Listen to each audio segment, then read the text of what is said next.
सबसे बड़ा आश्चर्य है। ज्ञान जो है यहाँ पर कहना चाहते हैं कि सुख, कल्पना कर लीजिए, सुख गुण जो हैं ये आत्मा का गुण है। सुख गुण आत्मा का है, वो आत्मा से प्राप्त होगा। लेकिन व्यक्ति क्या मान रहा है?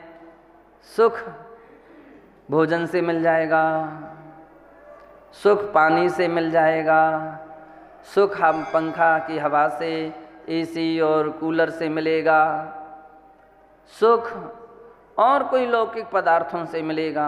अज्ञानी जीव तो उसी में सुख मान रहा है। अज्ञानी प्राणी किस में सुख मान रहा है? इससे बढ़कर के और कोई दूसरा सुख हो ही नहीं सकता है।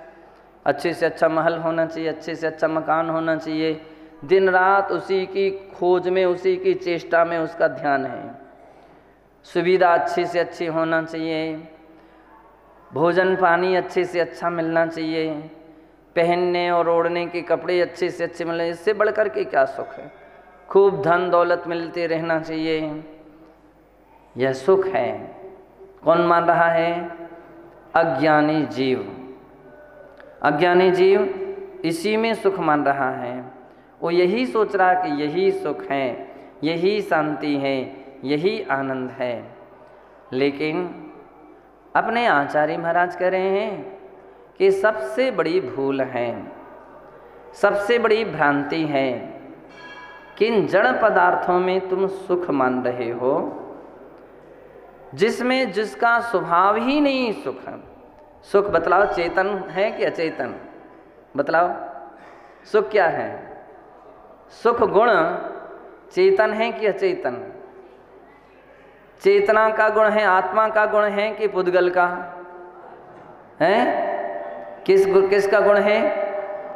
आत्मा का गुण है। सुख गुण पुद्गल का नहीं। सुख आत्मा का गुण है, पुद्गल का गुण नहीं है।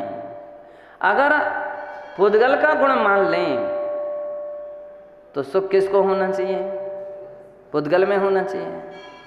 सुख पुद्गल का गुण मान लें तो पुद्गल में होना चाहिए, आत्मा में नहीं होना चाहिए। सिद्ध भगवान अनंत सुखी नहीं, अनंत सुख का भाव हो गया, यानी सुख का भाव यानी दुख, अनंत दुखी हो जाएंगे। क्यों? संपूर्ण पौद्गलिक कर्मों का क्षय कर दिया है जिन्होंने, द्रव्य कर्म, भाव कर्म, नो कर्म, सभी का तो क्षय कर दिया है। तो अनंत दुखी दिखना चाहिए था, लेकिन अनंत दुखी नहीं है। कैसे हैं? अनंत सुखी हैं। अनंत सुखी का तात्पर्य है कि पुद्गल पौद्गलिक जो कुछ भी सुख पौद्गलिक गुण नहीं है, ये आत्मिक गुण हैं। मुनिजन संपूर्ण प्रकार के इंद्रियों के विषय भोगों का त्याग करके आए हैं, संपूर्ण प्रकार के लौकिक सुखों का त्याग करके आए हैं, तो उनको अनंत दुखी दिखना चाहिए। तो कौन हो सकता अनंत दुखी? बोले, जिसको वैराग्य नहीं है या सम्यक दृष्टि नहीं है, वो प्राणी दुखी हैं, कदम कदम पर दुखी हैं। अरे एक टाइम भोजन, उसी टाइम पानी, अंतराय आ गया, सो भूखे प्यासे पेट देखते हैं, हाथ देखते हैं, सिर मलते हैं, अपने कर्म पर हाथ फेरते हैं, अरे अंतराय आ गया। ऐसी तकलीफ, ऐसी परेशानी, बैठने की व्यवस्था नहीं, सोने की व्यवस्था नहीं, अच्छी तरह से कुछ अपन बैठने के अच्छे गद्दे और नहीं रख सकते हैं, सोने के लिए नहीं रख सकते हैं, डांस मच्छर काटते हैं। अब वो दृष्टि ही उसकी बाहर पर है। तो बतला रहे हैं वो कदम कदम पर दुखी है। किस पर दुखी है? कदम कदम पर दुखी है। रहेगा जिसको वैराग्य नहीं है। भौगोलिक पदार्थों में ही उसने सुख खोजा था, अब उसका भाव हो गया, वे सामग्री छूट गई, वो दुखी हो रहा है। और जो वैरागी हैं, तत्वज्ञानी हैं, वे आत्म साधना में, आत्म ध्यान में डूबे हुए हैं। संपूर्ण प्रकार की विपरीत विकट विपरीत परिस्थितियों के होने पर भी प्रसन्न चित्त हैं। उनके चेहरे कभी मिलान नहीं देखे जाते, मुरझाए चेहरे नहीं देखे जाते। यों चिंत निज में थिर भय तिन अकथ जो आनंद लयो, सो इंद्र नाग नरेंद्र व अहमेंद्र के नाही गयो। सुखी हैं। और सत्य में आप देखें तो आज के समय में सबसे सुखी यदि कोई हैं तो एकमात्र दिगंबर जैन मुनि, सच्चे भावलिंगी मुनि हैं। वे प्रसन्न चित्त भी खुश हैं। चारों तरफ कांटे होने पर भी, कांटे यानी परिचय, तकलीफ, कष्ट की चारों तरफ से भूमिका बनी हुई है, लेकिन उनका उपयोग उनमें नहीं होने से वे सब सुखी हैं। शेरनी काट रही है, स्यालनी चीथ रही है, कमठ अग्नि बरसा रहा है, पत्थर और पानी बरसा रहा है, तो भी उनके मन की ओर देखो, क्या वे विचलित हो रहे हैं? क्या वे कष्ट में हैं? क्या वे परेशान हैं? उन्होंने परेशानी स्वीकार ही नहीं की है, उसमें भी वे प्रसन्न चित्त हैं। बतलाओ सही, श्रेणी आरोहण कर रहे हैं पार्श्वनाथ भगवान। कौन सी श्रेणी? सपक श्रेणी आरोहण कर रहे हैं। सपक श्रेणी आरोहण करने का अर्थ ये है कि इतनी आत्मविशुद्धि में डूबे हुए हैं, एक ऐसी आत्मविशुद्धि में डूबे हुए हैं कि उनके लिए इस बात पर ध्यान ही नहीं जा रहा है कि बाहर क्या हो रहा है। और आज के समय में व्यक्ति क्या होता है, महाराज बड़ा परेशान हूँ। किससे परेशान? अमुक व्यक्ति से परेशान हूँ, इनसे परेशान हूँ, ये शांति से बैठने नहीं देते, ये देखने नहीं देते, ये बोलने नहीं देते, ये सोने नहीं देते, परेशान।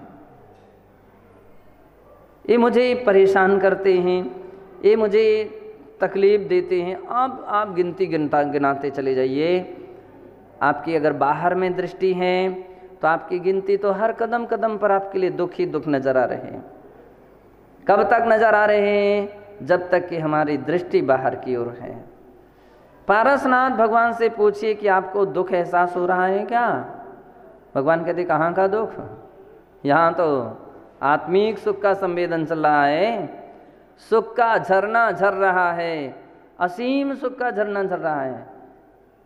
सुख के स्वभाव में हम लोग अतृप्त हो रहे हैं। तो ये भावलिंगी जो मुनि होते हैं, तत्व ज्ञानी जो मुनि होते हैं, ज्ञान चेतना जिनके अंदर में जागृत हैं, ऐसे महापुरुष क्या करते हैं? वे निरंतर उस आत्मा स्वभाव का रसपान करते हैं। वे जगत की ओर दृष्टि ही नहीं ले जाते हैं, उपयोग ही नहीं ले जाते हैं। तो बतलाते हैं वे सदैव सदैव सुखी रहते हैं। उनकी दृष्टि बदली हुई है। क्या बदला हुआ? सबसे बड़ा काम है दृष्टि बदली हुई है। दुनिया सृष्टि को बदलना चाहती है। सृष्टि को तुम कहाँ तक बदलोगे? कितना कितना बदलोगे? और क्या ये सब क्या तुम्हारे हाथ का की बात है? क्या किसी के हाथ की बात नहीं है। सृष्टि को कभी भी नहीं बदला जा सकता है। सृष्टि तो सृष्टि है। रास्ते में चलते हैं तो फूल भी मिलते हैं और सूल भी मिलते हैं, कांटे भी मिलते हैं, कहीं बालू भी मिलती है तो कहीं नुकीली कंकर भी मिलते हैं। अब तुम रास्ते नहीं बदल सकते। बदलोगे तो कितने बदलोगे? सत्य हैं, उस रास्ते में ही अपनी क्षमता जगा सकते हो। अपनी क्षमता का आश्रय, ज्ञान का आश्रय लेकर के उनमें भी आनंदानुभूति ले सकते हो। मुनिजन क्या करते हैं? वे असंख्यात गुणी कर्मों के संवर करते हैं, असंख्यात गुणों कर्मों का निजरा करते हैं, किसके बल पर करते हैं संबर निर्जरा? अज्ञानता के बल पर नहीं, ज्ञान के बल से वे असंख्यात गुणी कर्मों की संबर और निर्जरा करते हैं। जितने भी तत्वज्ञानी प्राणी होते हैं, तो जिनकी दृष्टि, जिनका उपयोग, जिनका ध्यान आत्मा की ओर जाता है, तो फिर वही उपयोग, वही ध्यान, वह असंख्यात गुणी कर्मों की निर्जरा का हेतु बनता है। उसके लिए ही कहा जाता परिसह जयी, परिसह जयी। बाकी तो संसार विचित्र है। मुझे लगता है संसार के दुखों की ओर दृष्टि डाला जाए तो व्यक्ति अपने आंखों के आंसू नहीं पहुंच सकेगा। कदम कदम पर दुख हैं, लेकिन ऐसे दुखों से भरी हुई विकराल विकट स्थिति में भी योगी जन ध्यान लीन होते हैं, प्रसन्न चित्त होते हैं, प्रसन्न चित्त होते हैं। इतनी ही तो साधना की कला है। योग की कला क्या है? इतना ही है कि उपयोग बदलते चलो। क्या बदलो? उपयोग बदलो। दृष्टि को चेंज कीजिए, सोच के तरीकों बदल दीजिए, विचार के तरीके को बदल दीजिए, जो हेय है उसको छोड़ दीजिए, और जो उपादेय भूत विचार हैं उनको दृष्टि में रखिए और उसमें उपयोग लगाइए। तो बतलाते हैं कि वे के योगी जन केवल ज्ञान और निर्वाण को प्राप्त कर लेते हैं। ऐसे लोगों के लिए वो मोक्ष सार्थक और सफल हैं, और उनके लिए हासिल हो सकता है जिनकी ऐसी ऊंची दृष्टि होती है, जितनी उतनी उनकी पवित्र दृष्टि होती है।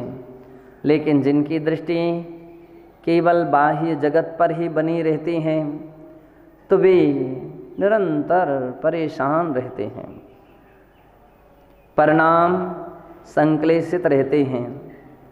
संक्लेश भाव से अशुभ कर्म का आश्रय बंद होता है, दुर्गति का कारण बनता है।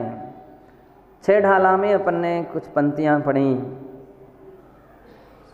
यों संक्लेश भाव ते मरियो, घोर स्वभ्र सागर में परियो। संक्लेश भाव से मतलब पहली बात तो संक्लेश भाव में ही जो कर्म का आश्रय हो रहा है। अब आप कितने देर तक संक्लेशता में बैठे रहोगे?